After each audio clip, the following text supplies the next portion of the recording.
Can keep this super casual. Yes. I'd just like to start off, I am speaking solely on my own behalf, not on the Charter Review Commission, so any opinions stated are only my own and not on the commission.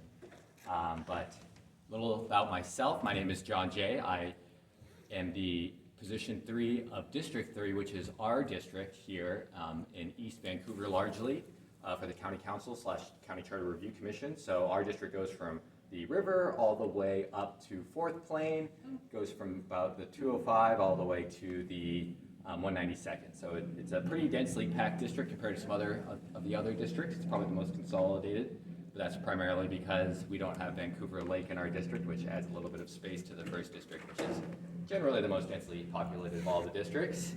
But I've lived in Clark County for about 4 years myself, but prior to that I've been deeply involved in Republican Party politics for a long time.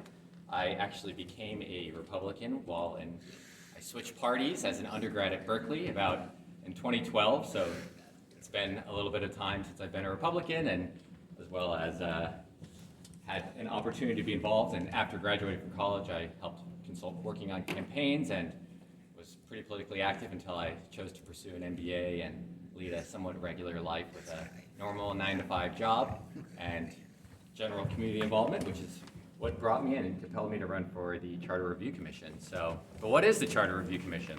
And what is the Charter? So in Washington State, in the Washington State Constitution, we have a kind of a standard issue charter, which is a constitution for a county, a standard issue instructions of how to form a county. And that usually involves 3 commissioners who have both somewhat executive power as well as primarily legislative power. And generally applied in most counties, but in the 1970s, a law passed to allow for counties to adopt their own, what's called a home rule charter, a home rule county, which allows for the local area to write their own charter so long as it aligns within the confines of the Washington State Constitution and obviously the federal Constitution, as well as Washington State laws. And it gives counties the opportunity to sort of redesign their government. And in our case, we have since adopted a county manager system of government. We have 5 county councilors in comparison to, say, King County, which has 9 county councilors and an elected executive, but we all have these prerogatives so long as they're voted on. And ours was voted on in 2014. No worries. In 2014, and adopted shortly thereafter. So we've had this charter for about 10 years. And every 5 to 10 years, a Charter Review Commission is elected in our county. This, for the first time, it was for 5 years. So we had our first County Charter Review Commission elections in 2020. That board served until 2021, putting things on the ballot. Different amendments ranging from, one of the amendments was, some of them failed, some of them passed. Some of them that passed were nonpartisan elections in Clark County for our county council.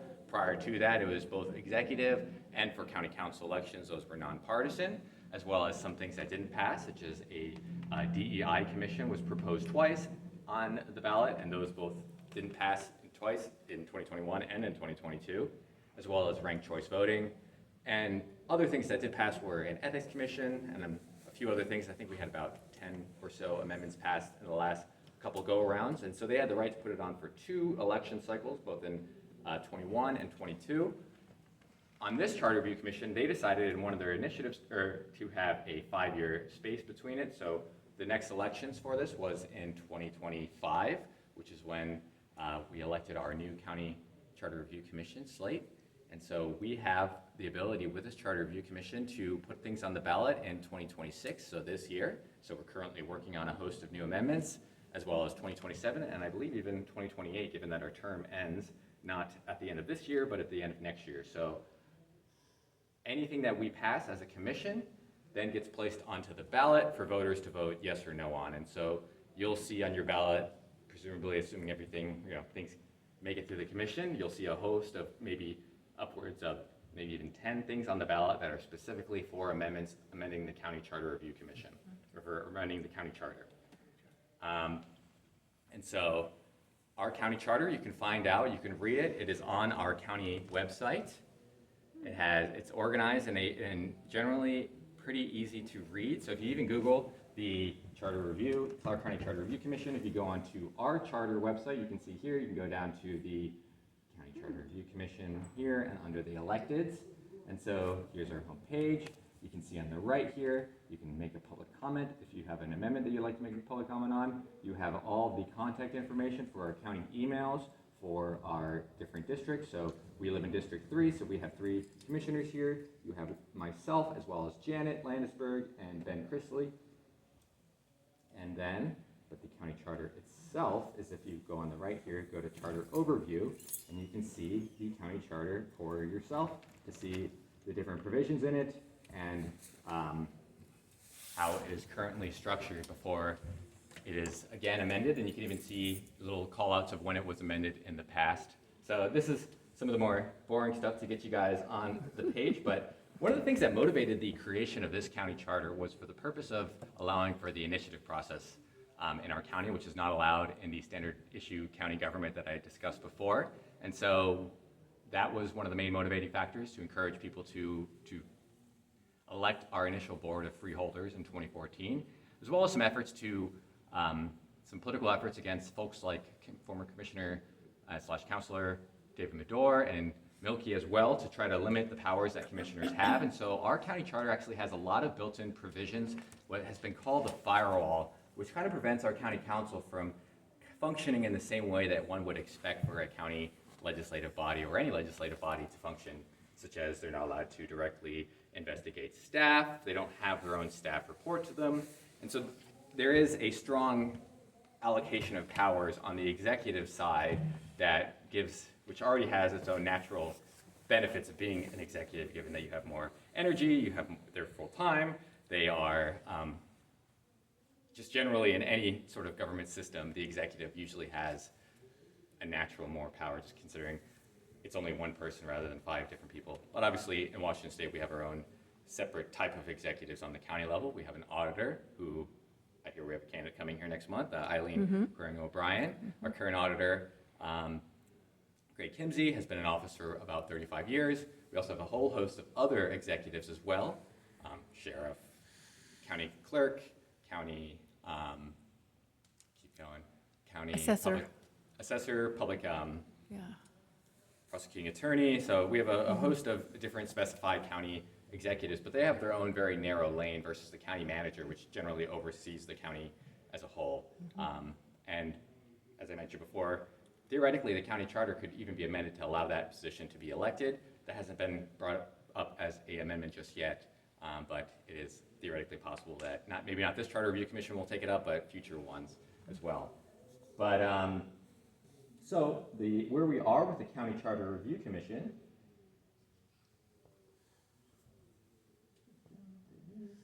is, so we have been meeting since 1/14 was our first meeting, but we were sworn in to start our term 1/1. We elected a board of our executive board. So a gentleman by the name of Brandon Erickson, who is in the 2nd District, is our chair. We have Duncan Haas, who's in the 5th District. He is a sheriff's deputy, and he is our vice chair. And then for our secretary, we have Kathy Garber, and she's also from the 2nd District, which is kind of the northern parts of Vancouver, just outside of the city, in the urban growth area of Vancouver.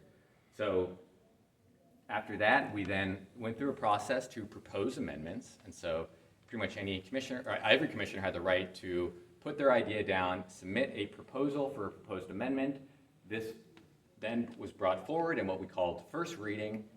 And so for about a month or so, we worked through what was called first readings, where any amendment was proposed, and if that amendment got 5 votes, it was allowed to advance to what we call second reading. And that was a more robust approach, because you had to do a full presentation, both outlining the problem, the potential benefits of a proposed amendment, the potential drawbacks of a proposed amendment, and any potential issues that may arise, both legally, any concerns that might be with that amendment. So these were proposed in our second reading, and those required an 8 vote in order to pass on to the next stage, which is the study commission, or study committee process, where we propose it to the prosecuting attorney's office for them to review to see if it's legal within the RCWs and the Washington State Constitution, or even the federal Constitution as well, and as well as giving it to the Financial Services Office for them to assess the financial implications of it, whether it will cost something or impact revenue for the county. And so we're currently working through that. We're in our second or third week of working through our study committee readings, and so those require 8 votes also to pass in order to move on to the final stage, which is the drafting and putting it on the ballot. And those are all due to be on the ballot this year in late July, to be on the November ballot.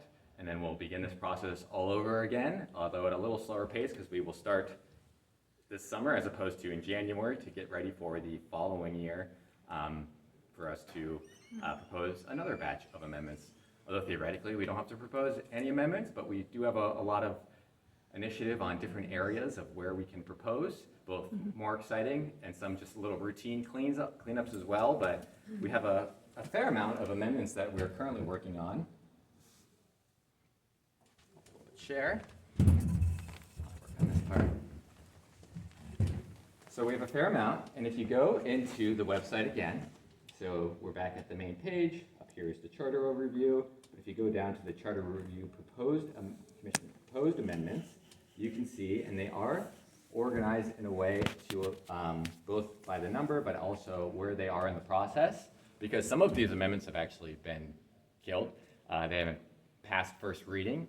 One of my amendments has definitely died in first reading, but it was, and one of mine has died in second reading. Hopefully my 2 that are currently alive and the study committee portion will remain alive, but one of them that died for me in first reading was a proposal to limit the county's ability to do public proclamations on political events, because I find that the county council wastes a lot of its time making comments on things from Charlie Kirk's assassination to ICE raids in the county that I think are sort of out of scope with the county's core functions and usually lead everybody to be unhappy with the results end product of it, and doesn't actually solve the county problems that our county can actually solve, such as our shortage of sheriffs, the dramatic growth that we're seeing in area, our comprehensive plan, and all these other things that county government actually does, as opposed to dealing with federal immigration enforcement. But that one died, probably because it was too broad, given that my goal wasn't necessarily to restrict individuals, counselors' First Amendment rights. Obviously, if you're an elected official, you can still say your opinions about ICE or about Charlie Kirk, but it's one thing if a body does it, a very different thing in my view. And one that died in second reading, which may come back, is the prevention of the county. It's more narrow than that, to prevent them from weighing in on county amendments or initiatives as a public body. As individuals, they can endorse things, but to prevent them from, as a body, saying, we are opposed to this charter review amendment or this initiative being formed. I just think that it was out of scope for the checks and balances of our charter to allow for people who already have the legislative power to kill a citizen initiative, because usually those are meant to go around the county. So, that's the whole point of them. But that might need a little bit of tweaking, and I think there was some willful misunderstanding of that by some of my fellow commissioners. But aside from that, the ones that are alive, and one of the biggest 2 that I currently have, is a requirement that it's a supermajority for the county council, 2/3 supermajority minimum. That way it can grow if the county council increases in size, which may come up for next year. But so if it's a 2/3 minimum requirement, that means that for a 5-member council, that is 4 counselors. For a 7-member council, that would be 5 members would have to vote affirmative to raise taxes. And for a 9-member council, that would be 6 people would have to vote in order to raise taxes. My purpose of this is to make the county a bit more deliberate in how they choose to raise funds. I think that taxes have a host of negative effects, both in the terms of people's ability to buy homes and to stay in their homes and to invest in whatever things that would be better uses than having the government take it and spend it. And so I want the government to be more deliberate on that, and I would like to see that it's a higher threshold to seize a portion of people's property, which is what taxation is, while still being possible for the county to raise funds should it need to. And we've had taxes raised with 4 out of 5 counselors as recently as last year. We'll probably have it again this year, so it's not a crazy threshold, but it's still a higher bar for when it comes to raising taxes. So that's getting our study committee reading on that tonight. So if you're free tonight at 5 o'clock, I would welcome any public comment in support of that. If you want to make it harder for the county to raise taxes, I think that's a very valuable goal, especially given how the state legislature has been acting in these last few sessions, both with their illegal and unconstitutional income tax, as well as the capital gains tax, all the BAO taxes. It seems to be a legislature hell-bent on getting vengeance or getting even with wealthy people, as opposed to trying to encourage economic development and business growth here in our state, which I think undercuts what makes this state great, which is we're socially tolerant and liberal here. We welcome all people, all stripes, and we are good for business. And now both of those are seriously under threat. Both those two great things of what makes Washington State a good place to be are being attacked by our state legislature. So I see this as also as a response to protect it, at least locally in Clark County, to take a stand against these excessive and ruinous taxes that are going to put Washington State, in my view, on the same path as New York, California, Illinois, that are all seeing population growth. We are seeing an exodus of people to the southeast across this country, and it's easy for people to ignore right now, but come the next census, there's going to be a huge reallocation of electoral college votes and congressional seats to more Republican-led states. So we might have a bad year this year, but come 2032, it's going to be a very hard for a Democrat to win both the presidency and the House of Representatives, given these big changes. But I don't want my party to win at the expense of Washington. I want Washington to do well, and I hate to see these mistakes being made at the state level. But if we can try to protect it at the local county level, I think that's a worthy goal. I think this is a great state that I'd hate to see it ruined by our friends in Olympia, but that seems to be their goal. And so this is a small step to making that a little more difficult, at least in Clark County, to increase our cost of living. But also, I'm working on another amendment that requires. I'm sorry to interrupt you. No, I'm just rambling. Well, I honestly don't follow all that you just told us. Sure. And so I guess my question, is there an organization chart in there so I understand who owns who belongs to, and what the scope is that you're talking about?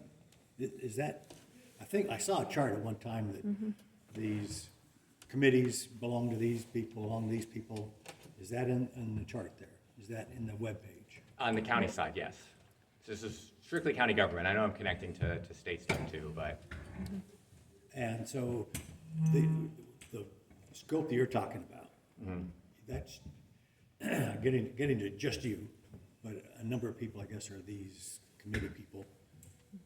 How much of your work is paid? That it's a job, or do you have that just part-time in your life? This is a unpaid position, so I'm not actually being paid for my All these work. people are not paid. All of us are not None of them paid. are paid. The Charter Review Commission is not a paid position. So you have another job. Yes, sir. What is that? My other job, I work at USAA in marketing for the insurance company. Okay. And so how much time do you spend, how much all of you people spend doing this? I think it's fair to say that probably all of us are putting 20 hours a week in, maybe. We 20 have 3 hours a hours a week of meetings, plus if you have amendments live, depends on the commissioner. Some commissioners have done less. But eventually, I'm gonna say boil up, in this organization, somebody's getting paid. You're doing work for it. No, there's no payment for what they do. Well, I don't mean they, I mean, eventually it boils up to counselors within the city or the county or the auditor, all those people are paid. They get paid. They get Okay, paid, yeah. so like, this boils up to those people. So why is it that we're having people do all this work? And how in the heck does the state get people to do this work when there's no pay involved? No, give me more hours of time. You're spending 20 hours a week, every week of the year? For 2 years. Yeah. It's a 2-year. But every week of the year? It'll slow down a little bit, at least, once the summer is over, but or Okay. picks up. But And you're volunteering to Yeah. do this. So the other thing is, of the items that you hand off to somebody to vote on, can you talk about like the top 3 things that you think are in that list? Don't give me too many, because I can't absorb all that, but because my interest is, how can we stop spending money? You keep talking about more tax, more tax, more tax. How about we don't spend money? How about we cut back on stuff? How about we spend money in the right way? I'm not even sure that stuff hits the chart. Well, So tell me I- what's on the chart. I think that when I'm speaking about taxes being increased, I'm talking about what the Democrats are doing in Olympia and my response to that in the charter. But it's here the in Clark stuff that County. you're facing every day. It is something that we face every day. So can you give us 3 things that are on the top list of? The 3 things that are on the top list, I would say, for me, are the supermajority for increasing taxes. So that way there has to be a larger amount of people that vote in favor of taxes in order to increase taxes. So Part that's of- it. The scope is increase taxes. No. No, you're misunderstanding me. I'm making it harder to raise taxes. Yes. But the discussion you guys are having is, let's talk about increasing taxes. No. I'm talking about making it harder if they should choose to increase taxes. This body doesn't choose to whether increase taxes or not. That's the county council. I'm making it so they need to get 4 county councilors to say yes rather than 3. I'm making a supermajority requirement to raise taxes, so it's harder to raise taxes. But they're gonna raise taxes, they're gonna try to, so they have to get 1 more counselor to do so, in my view. Should this reach the ballot and be voted on. So I'm not talking about raising taxes in the sense of raising taxes for the sake of raising taxes. I'm talking about should the county council choose to raise taxes, I want to make it even harder for them to do that. That's my goal. That's interesting how you, other people in your group can make sure they don't increase taxes. It doesn't even come to their agenda. I think that would deplete the ability for a legislative body to function though. And I don't want to, the legislative bodies have the right to raise taxes. And Okay, what's another thing that might be on the list to work on? a requirement to spend, one of the things that's being worked on is a requirement to spend, or a requirement to get the it's a public safety investment to require for the county to hire more deputy sheriffs, given that we have the Prioritize. lowest rate here in Clark County compared to the rest of Washington State, which is lower than everywhere else nationally. That's one amendment. We'll see where that one goes. That one still hasn't had study committee reading yet. Other ones could be just simple fixes of increasing this is what I'm excited about, but other ideas that are being discussed are increasing the size of the Ethics Commission from 3 to 5. So that's a more boring one, but, so not all of them necessarily discuss spending or taxes. In fact, most of them don't, given that the council is primarily the body that chooses how to spend the county money and how to, when to raise taxes. But I can't take taxes off of their agenda in perpetuity. That would go against the Washington State Constitution for me to do so, as well as probably challenge some federal aspects as well. But since I can't remove it off their agenda altogether, and I can't choose who's elected in the future, we don't know who's going to be elected or who's going to be on that body. But I can make it harder for them moving forward to raise taxes. Can I ask a question? Yeah, I'm sorry, maybe this gentleman. sure, go for it. Go ahead, I'll keep going, but go ahead. Okay. I came late, so I apologize. No worries. Can you at least briefly tell us how you see how this commission, the Charter Commission, interfaces with the city, the county? Yeah, so the County Charter Review Commission, the charter is the constitution of the county. So the Charter Review Commission is almost like a little constitution convention for the county. Okay. We get to, but as opposed to starting from scratch, we're amending and reviewing the current charter for defects.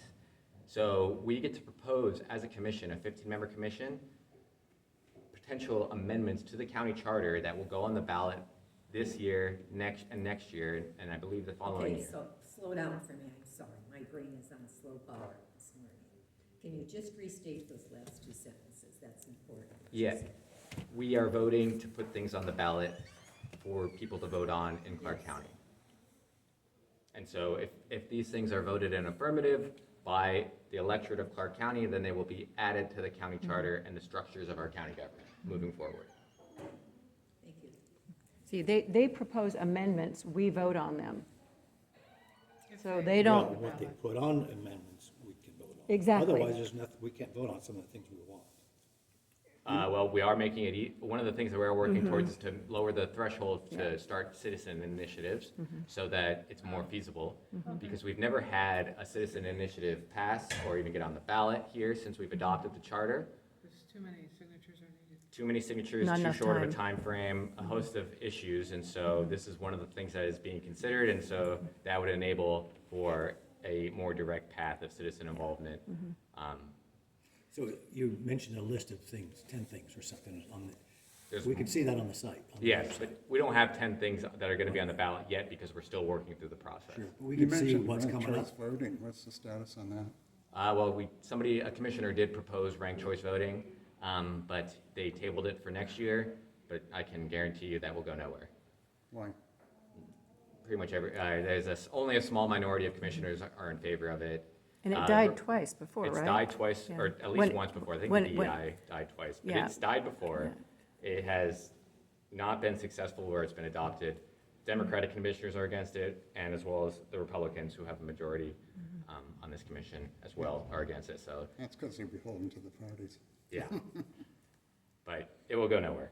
That one's dead, even if it is only effectively tabled. But- So tell them the three different ways an amendment can get onto a ballot. There's the three ways. Yeah, so there's three ways. One way is for, I believe, 4 to 5 county councilors can place something on the ballot. And that's probably the most of them that you've seen and they can even be on both on the ballot at the same time. So there's the county council with a 4/5 vote can put things on the ballot to amend the charter. The county charter review commission, once every 5 to 10 years when it is in service, I don't know what word I'm looking for, can also place things on the ballot, as well as a citizen charter amendment initiative can also collect signatures within a amount of time to also place things on the ballot.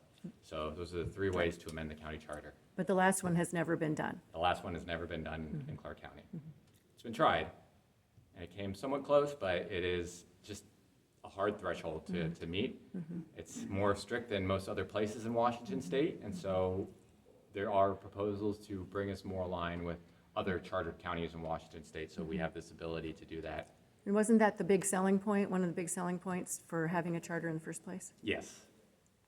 And so the fact that it hasn't happened yet is definitely an area that needs to be addressed in the county charter, and that one should get bipartisan support.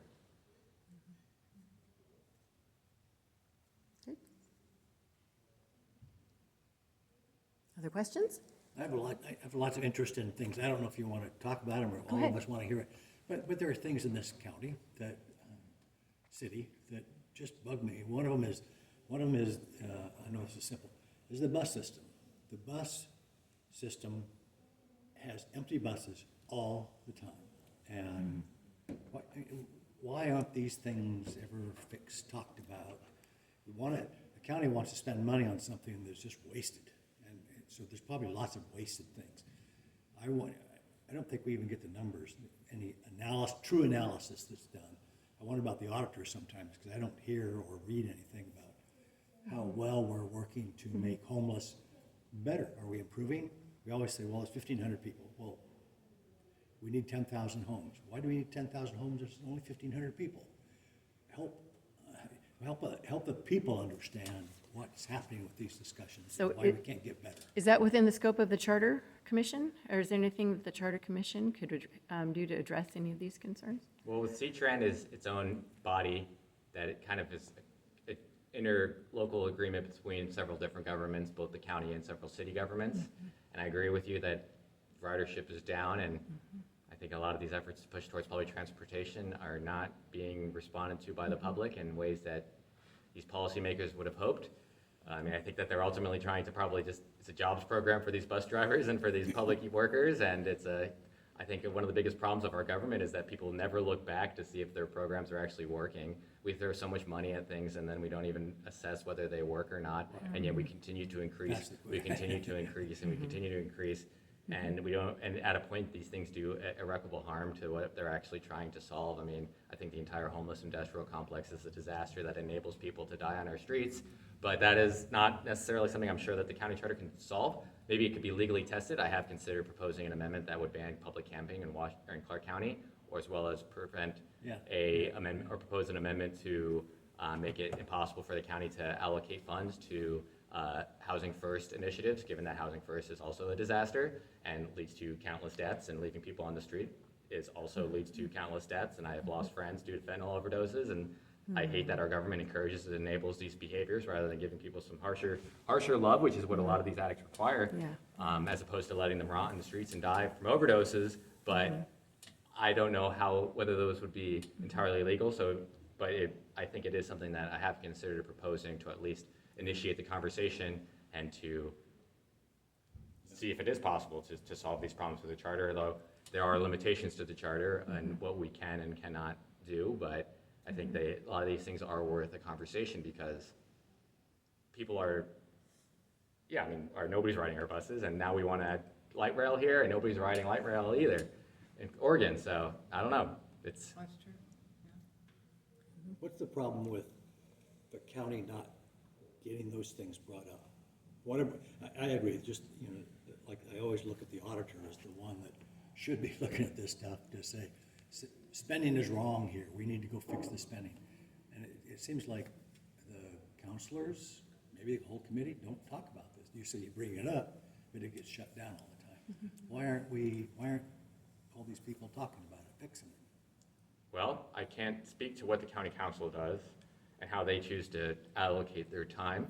I've already raised an issue that they waste too much time talking about ICE and Charlie Kirk assassinations and other things that are out of their purview, and I'd rather they actually solve the problems that a county government can do, but I can't control them. Yeah. I can't control the fact that Greg Kimsey has been elected for the past, longer than I've been alive almost. These things, Before you were born. these things are problems I'm weighing in to solve or lean in, but one can only do so much, and we have a lot to change. Another question. Can you roll back a little bit and clarify, you talked about one of your priorities is in terms of getting more money so that we have more sheriffs. What are the big things that are infringing on that going forward? Money, obviously. It's money, yeah. And that's, my friend Ann Donnelly is working on this amendment. This is just one of the big ones that's coming out. But the things that are getting away with that is, well, for one, it's not a good place to be a cop is in Washington State in general. So a lot of people who could do the job or want to do the job go to other better jurisdictions where they treat you, whether it's, you never know if in certain jurisdictions you might get to fund it. I mean, if you look at King County's funding, it's a big drop off after 2020 on their sheriff's budget. And so that stereotype of Portland and Seattle does carry over to the entire state, as well as what's happening at the state side, where we've had laws in the past that have been overturned since then, but other host of police reforms that we did after 2020 that have made it harder to be a cop, both to pursue criminals and things like that, that have made it better to work in other jurisdictions. And so a lot of these officers have. It is also a matter of, it is the difficulty of retention in terms of about half the people that graduate, I've heard, that graduate from the police academy actually stay on. It's a very hard job, especially when you see face-to-face of a traffic accident that not everybody's cut out for that line of work. And so you have that natural drop-off as well. It's funding on the county side. The county has, for at least since the adoption of the charter, has not invested enough in sheriffs, and so this problem has grown and grown and grown, which is a problem that we have in a lot of directions as well. Same thing with our urban growth area, very similar, not addressing these problems, and they've grown and grown and grown. Okay, so do you see possibility of a citizen initiative, if you will, would help boost that, help that go forward from your perspective? A citizen initiative would definitely do that, but for our charter amendment we're still curious to see what the prosecuting attorney's office and their legal opinion says is possible. But my fellow commissioner, Ann Donnelly, does believe that this is a good tool to solve this, and so it is making its way through the commission to, I'm not sure entirely where it's at because I'm not on that subcommittee, but it is to require them to get up to a level that's more, at least comparable to Washington State's average, which is already below the national average. So, would mandate that they have that many sheriff's deputies. yeah. So we'll find out if it's legal, and as well as from the Financial Services Office what cost implications that would have. But those are still being analyzed. But that is one of the probably top amendments that's being considered.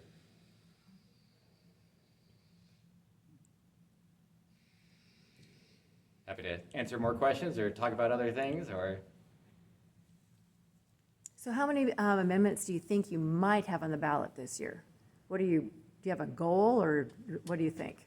well, we had about 15 still alive, so, and Okay. a lot of them still had some legs to go, and some support. Some might be consolidated. We have two ethics commission reform proposals, one more simple, one more complicated. Those might be combined in some way or eliminated in another way.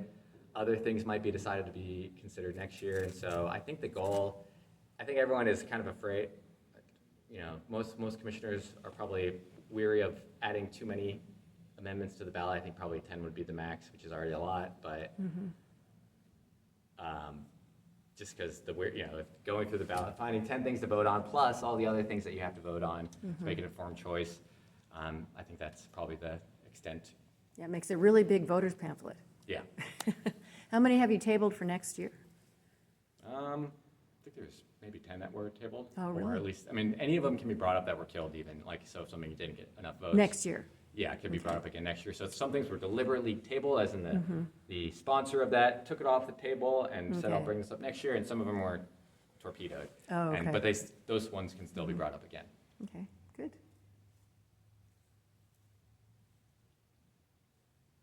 Phil? I just wonder if I could say a word about the auditor and the incumbent and the office. You might guess that the term auditor implies that they do audits, which they do.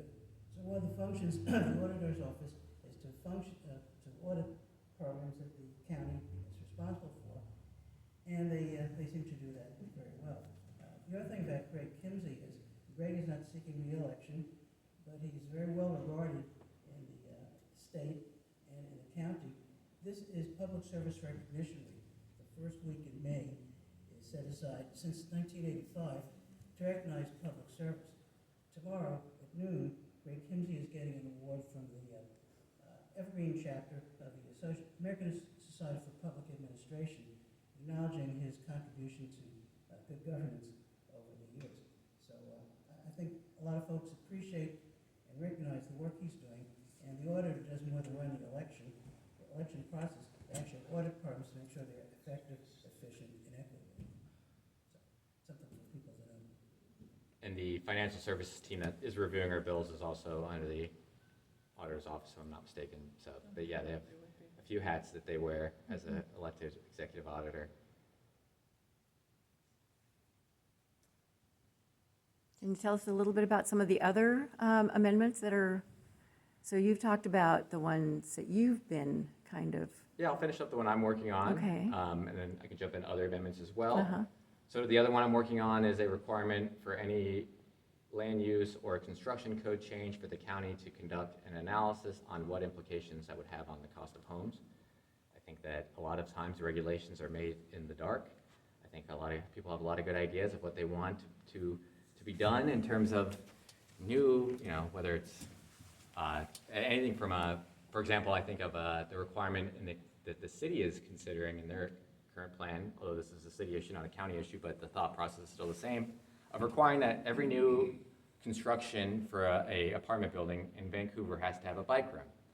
And when I asked the planning team, because I'm on the Vancouver Planning Commission as well, I Has asked to them- have A bike a room? room for their bikes. a bike lock room. Bike room, okay. Yeah, and it would have added 3% to every new construction total, all costs for construction for building a new building, and wouldn't have any impact on actual ability, people riding their bikes, I don't think. And they had no demonstrable proof that this would actually result in more people riding bikes if we had bike rooms. I'm a cyclist myself. I have experience having my bike stolen in bike rooms, let alone I've seen bike rooms, they're usually a mess. If you're a real cyclist, you probably don't use one. So we're adding cost to homes for a goal that they can't even prove that will solve anything. And this is just one issue. This is a constant thing in how regulations for housing is made. And now we have, Pardon? Can you get this to stop? I'm sorry. Just throw it. I beg your pardon. And in Washington State, it's about $150,000 added to every new home unit in terms of the cost of regulation added on it. That's not construction, that's not labor, that's not land, that's just compliance with the rules and the regulations of Washington State, and some of them are good. Yes, we do need flame retardant building materials and all these other things, but to solve it, but we also need, before we consider whether to add a new flame retardant thing or anything else, what impact that has on cost, so we can do any policymaker could do a proper analysis on that. And given that home prices in Clark County have increased dramatically over the past several years, are projected to continue to do so. Young people can't afford to buy a home here, which is breaking up families, let alone our ability to retain and keep a workforce here, which is already a struggle here, given that we live next to Portland, which is not a very well-run city and therefore does not have a very good economy. But yeah, so that's one of the amendments I am working on, but I'm happy to walk you through some other ones. So one of them that we voted on last week was clarifying nonpartisan elections. This one did pass study committee. This one would make it so because in 2021 or 2, we passed an amendment that made our county elections nonpartisan. This would treat them similarly to the way they treat city council races, where there's only 2 people in a primary, that it would just skip the primary and then go right to the general. And so there would only be 1 election if there's 2 people on it, which would theoretically save the county some money in terms of not adding them to the ballot that year. But it would also cost in terms of, you have some of the controversy surrounding this one on some of the Republicans that raised issue with it, is that by eliminating the primary in a crowded election year, because these would be in the same years as midterms and presidential, with the county being at the very bottom, by taking out the August primary, they would eliminate half their ability to raise funds, and they're already at the very bottom of the list. So, which is only a fraction of the way we treat nonpartisan races in Washington State. We usually put those in odd years, which did come up for discussion, but ultimately that one did pass, at least for now. There's still one more vote on it, but that one got required to pass that of study commission. Next one, 07, that's my land use one, that's still live. Supermajority taxes is happening tonight. I believe we have our vote on Commissioner Silliman. So right now, all the budget stuff for the county happens largely in December, so it's super end of the year.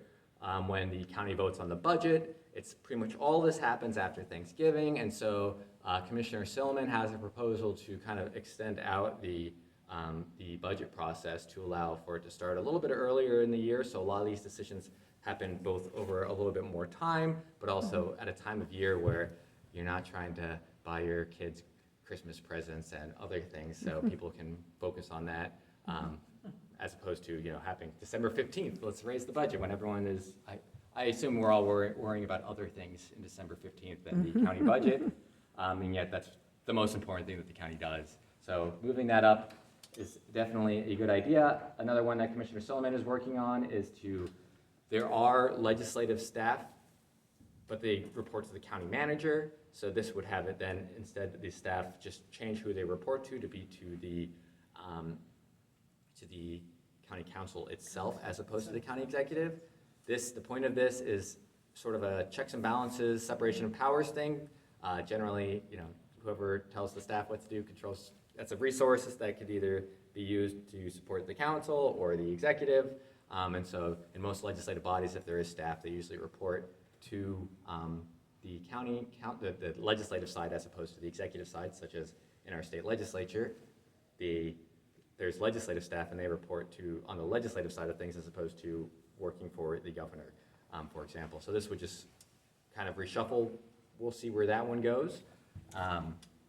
But it wouldn't add necessarily new costs, but it would enable them to hire their own staff should they choose in the future, if I'm not mistaken. So that'd be hiring staff for the county council? Yeah. So they'd have their own legislative staff? Yeah. Because right now, they're part-time and they don't have any staff? Yeah. Yeah. And part-time also is a weakness for the county as well. If you have full-time staff that are both the county executives full-time, as well as pretty much everyone that works for the county is full-time. And you have people who are theoretically only part-time. That's limits their, if you're, both limits the pool of people who are willing to run for that Yeah. office, because you make What do these staff people do?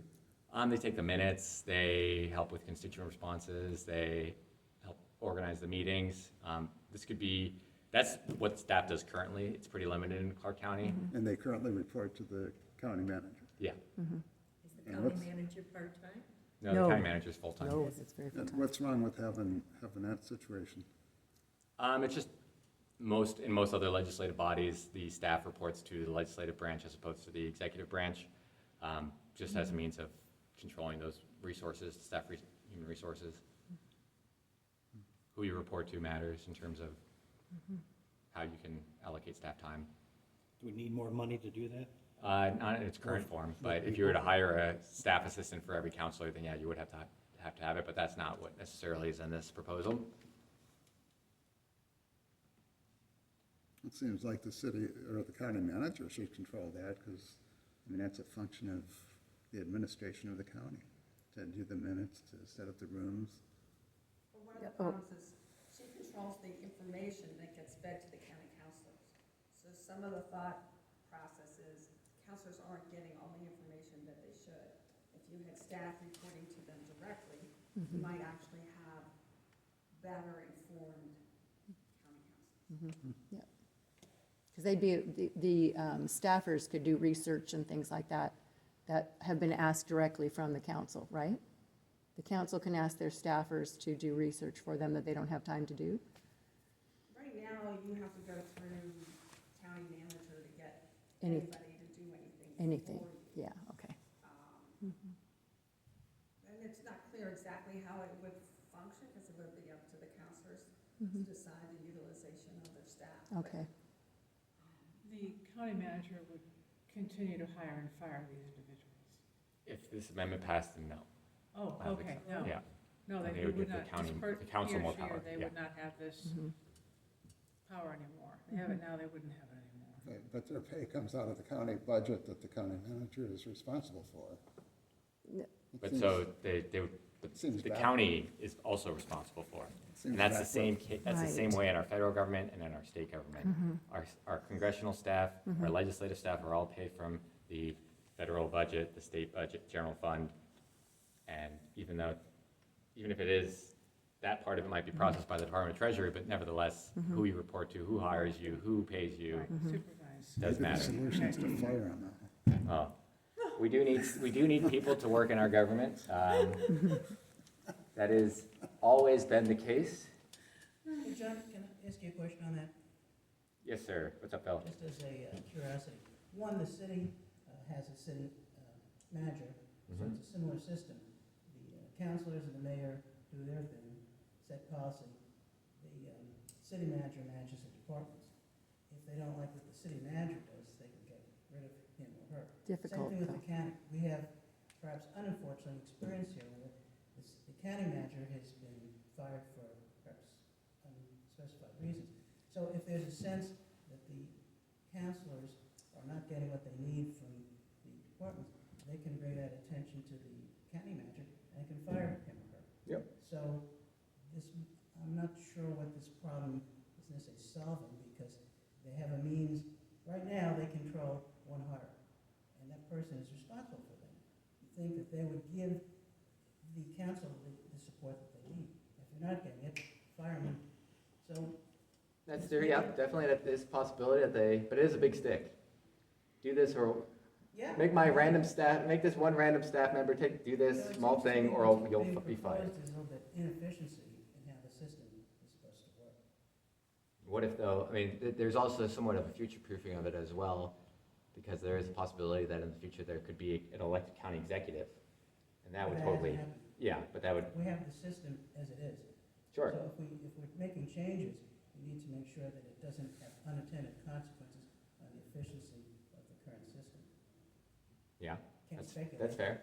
Yeah. This is just one amendment, and it is, I don't think it would add any additional inefficiencies, but I do see, yes, the county manager theoretically does report to the county council. being fired is a very big stick, though, like, Mm-hmm. you know, who wants to hover that over you the entire time? You know, we'll Mm-hmm. fire you if you don't do this. It could be mental, which I think is one of the problems with the previous form of county government, that members of that board could make direct inquiry to the staff that could go against what the county manager wants to get done. So potentially there's some inefficiencies that are put in there. Seems like the manager should control them. If they're I on mean, the this is- It budget, is. that's, But she proposes the budget, but the county council approves it, correct? Mhm. Yeah, They can she do amendments to proposes, it. but they approve it and then she implements it. and she's responsible for it. Right, but they have to vote on it, yeah. Just one amendment, Yeah, interesting though. but Mm-hmm. these are the conversations that we're having. So one is to allow Mm-hmm. Empower on called performance audits that Mm-hmm. Commissioner Solmer proposed, and this would give the county council more power to conduct performance audits, do their Yeah. own financial audits Mm-hmm. on the county, separate from the county auditor. That one's still being worked through. Another one is a revamp on the Ethics Commission. That one was going to be heard this week, but it's now been delayed to next week. But that one, the proposal as it currently stands is that it would sort of try to work to make the Ethics Committee a more independent body as opposed to what it currently is, such as it would give them the power to initiate their own investigations, which is one of my major problems with this amendment, initiate their own investigations. Right now, the Ethics Committee was formed after the previous Charter Review Commission, and they can only respond to problems if it comes to them. Yeah, But this would give them the power to investigate on their own, which is a huge red flag. I mean, you can't even go to the federal court system without an aggrieved party. So to have the court, the court system doesn't usually dive in on their own. They usually need to respond to something. So to give this ethics committee, we're just creating this super commission that isn't accountable to anybody. And further, they want to have like the League of Women Voters be the people who appoints thing on it. And I've spoken to the League of Women Voters future president, and she's told me that's not the function of the League of Women Voters. So I'm not sure where this one's The going. other problem with it is it's supposed to be a independent commission, which means you need a fully funded slot, full-time employee. And even though they were supposed to fund it last time in the charter, they didn't. So it's an unfunded Mandate. mandate. And my thinking on any of the charter amendments is anything that's gonna cost the county money is not gonna pass. When I sat on the city charter review, anything like increasing the salary of the people on the city council, it's like, no, it's not gonna pass. And the economy was a whole lot better 2 years ago than it is now. Yeah, and that's definitely, I think, a fair assessment. Usually things that cost money, people are gonna shy away from on the ballot, and including good ideas even too. Yeah, like, I think that would be a challenge if for hiring a new ethics person. And also eliminate some of their independence too, because the county will still have to hire that person. So, the county council will still have to fund that person, so they won't theoretically be independent, but then we're just creating an unaccountable independent organization over here that can do whatever they want. So that one, I think, has some redresses that could work, and I think that we'll see where that one goes. I'm curious to see. But the initiation does raise some eyebrows, as well as hiring people too. So John, if you don't like designating certain independent groups to nominate people for the ethics, Morgan and I deferred the redistricting amendments to next year. And in the past, where it was nonpartisan, we had the Democrats nominated 5 and the Republicans nominated 5, and they got interviewed by county council. So the issue I see now is, how do you nominate the people that want to serve on the redistricting committee? I mean, it's somewhat of, do you have independent groups? My idea, and I haven't talked to anyone else on redistricting, would be that you put in a certain date in the charter. Nominations for this position are due in on X date. County council needs to, pick by this date, and just have more firm dates, so that anybody who read it would know that they had an opportunity to serve on it, because, like you said, how are you gonna figure out which group nominates? Yeah, or whether they would be interested, and every group has different parts and ways too, and there's no perfect way with these things to nominate people both to the redistricting commission, whether you want the parties out of it, but the parties are probably the best way to actually figure out the actual biases of these people, but then will be, then The you know, problem just, too is now 1/3 of the electorate is independent. yeah. And so, they took the parties nominating it out of the charter amendment, so now it's not part of the redistricting process.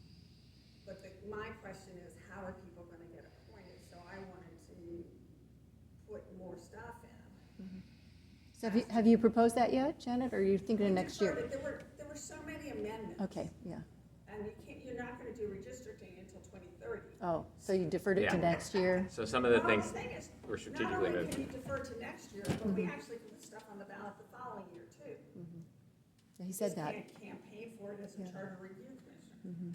So the one that I'm most interested in, I want to put on the presidential ballot, which is to not elect the clerk of the court, but to have the judges, Appoint. well, they're going to nominate to county council, nominate 3 and let council pick. Only King County is let their judges pick, and I didn't think that would go over in our county, but we're looking at a financial audit, which will show how much it's costing in the inefficiencies in government. That's the only way I can persuade Republicans who want this person elected, is to see what,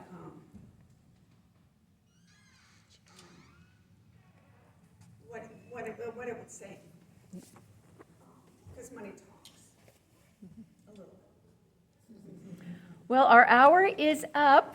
So does anybody, if we can still ask questions, but otherwise, we are adjourned. Thank you, John, for coming. Thanks for having me. Thank you very much. Thank you, John, for doing the job. Yes. I think Jan's